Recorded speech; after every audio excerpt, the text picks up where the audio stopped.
let's talk about how to make your kid feel safe. All right? Okay.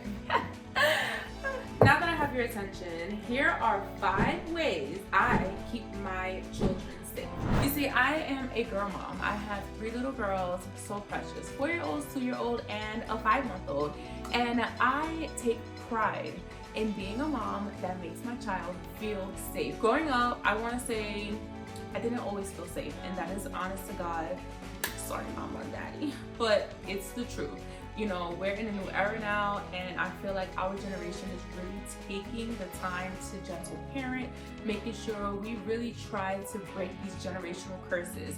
So again, let's get into 5 ways I make my children feel safe. Number 1, I make sure that I give my babies lots of cuddle time. Of course, a little baby is very easy when I'm nursing them, putting them to sleep.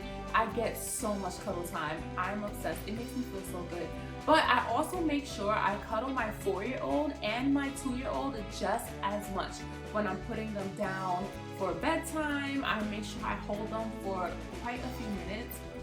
They're probably like, get off of me, mom, but I love that time with them because I know I am making them feel safe.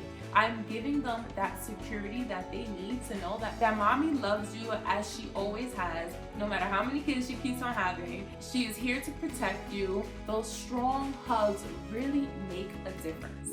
They can feel your warmth, they can feel your heartbeat, and it continues to build that strong emotional connection that kids so desperately need. So make sure you cuddle your children regularly, no matter how old they are. Number 2, I make sure my children have a consistent routine. Babies and kids thrive on predictability.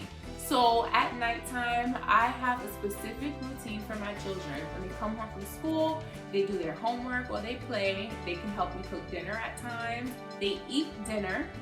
After dinner, we come upstairs, they take a bath, we read some books, they drink their milk.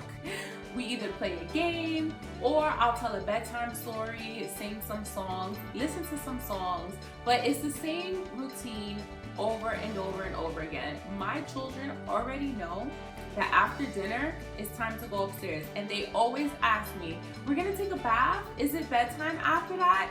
I don't know why they ask, because they know the answer is always going to be yes. Same thing with my baby. Now that she's 5 months, it's time to make sure I give her bath regularly.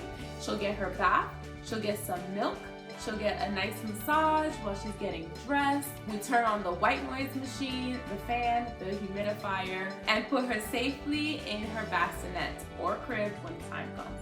Which leads me to number 3, making sure your children have a safe sleep environment. That is very important, okay? You ever heard of like the monsters under the bed? There's a monster in my closet. I don't want to go to sleep. I'm scared of the dark. Yeah, I've heard it all.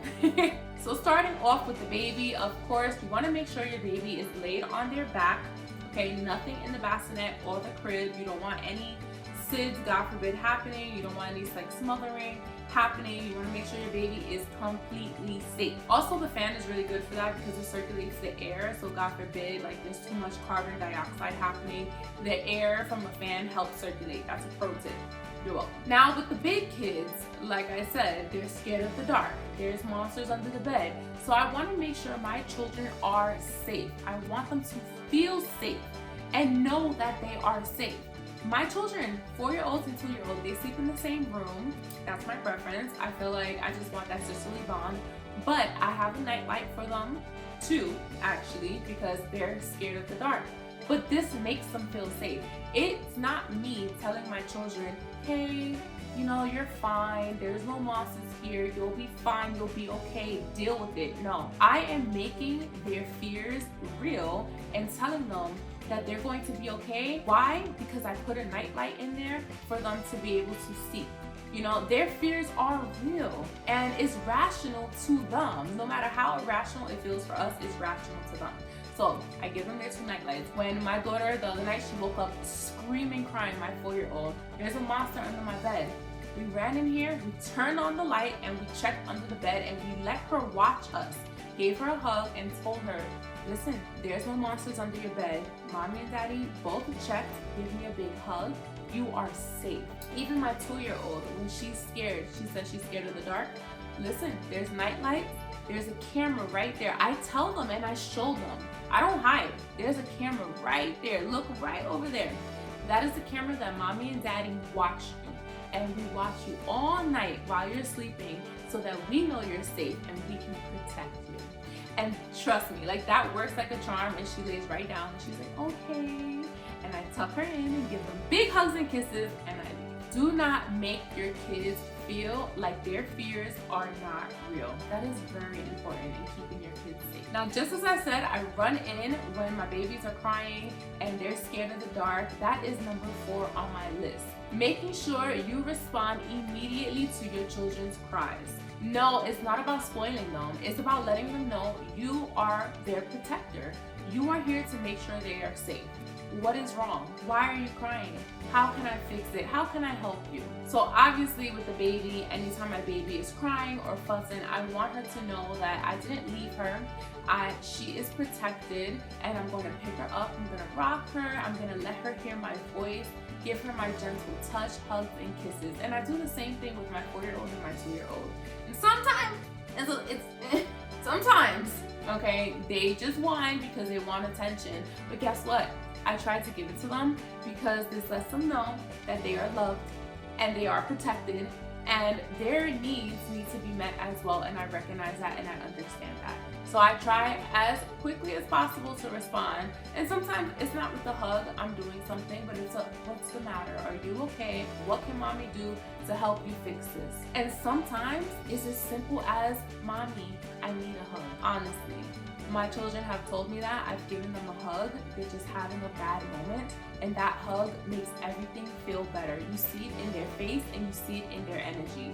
It's the parent reassuring their children that their needs matter. And number 5, last but not least, is making sure that my children and my baby have familiar scents around them always. Why is that important? Because it lets them know that they are safe. They have a piece of home with them and they are going to be comfortable. So my baby loves her blankets and I love to like just make her nice and cuddly and snuggly. So sometimes I just take the blanket and I put it on myself. No, I don't wear perfume like that. But my actual scent, my babies, they know me. They can smell me. They recognize you, whether you think you know it or not. No, not like a dog, not like a cat, but I don't know if it's the milk or just people have their own scents, and babies and children recognize that. And honestly, it makes my baby sleep so much more soundly. It's a feeling of safety and security and familiarity. Did I say that right? Familiar. They're familiar with that scent and that smell. They know that mommy is around. It's a little bit harder to do that with my 4-year-old and 2-year-old and the older kids, but making sure you're giving them hugs regularly. If you are wearing perfume, trust me, they can recognize that perfume and it'll make them feel so much more comfortable and give them that sense of home even when they're out and about. So those are my 5 ways that I keep my children and my baby safe, and hopefully they work for you as well. And what might work for one might not work for the other. Tweak it to your kids' needs. Those are my parenting tips, baby safety tips, children safety tips. Don't forget to subscribe to my channel so you can get more tips on motherhood, parenthood, and just everything that keeps us going in our home. I'm a girl mom of 3, and I'll see you in my next video. Keep it geek, freak, chic, and sleek, but most importantly, keep it unique. Bye.